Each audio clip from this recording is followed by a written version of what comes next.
Thriller মুভির শেষ ending নির্বাচনের মধ্য দিয়ে নানা নাটকীয়তার মধ্য দিয়ে বিসিবির নির্বাচন অনুষ্ঠিত। সব রং তামাশা শেষে নতুন এক নাটকের আভাস বিসিবিতে।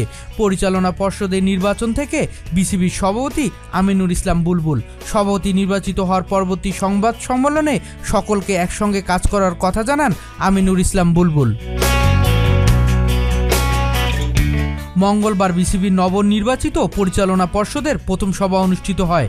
সভায় বিসিবির স্থায়ী 23টি কমিটির দায়িত্ব বন্টন করা হলেও সকলকে নিয়ে কাজ করার প্রতিফলন দেখা যায়নি। বিসিবির সভাপতি 3টি কমিটি প্রধানের দায়িত্ব পালন করবেন, কিন্তু কোথাও নেই ফারুক আহমেদের নাম, দেয়া হয়নি কোনো কমিটির দায়িত্ব।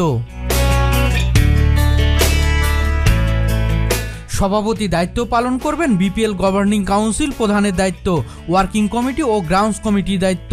পরিচালনা পর্ষদের সভা শেষে সংবাদ মাধ্যমকে বিসিবির পরিচালক ইফতেখার রহমান মিঠু বলেন, সভাপতি নিজে স্থায়ী কমিটির প্রধান নির্বাচন করে বোর্ডকে জানিয়েছেন। দায়িত্বপ্রাপ্ত পরিচালকরা সভাপতির সিদ্ধান্ত সাদরে গ্রহণ করেছেন।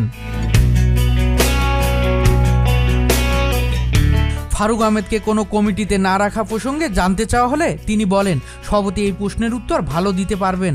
কাকে কোথায় রাখবেন এই সিদ্ধান্ত সভাপতি নিজেই নেন। বোর্ড পরিচালকদের সভা শেষ হওয়ার আগে ফারুক আহমেদ ব্যক্তিগত প্রয়োজনে বেরিয়ে যান। শরীফুল ইসলাম, ক্রিকনেক্স।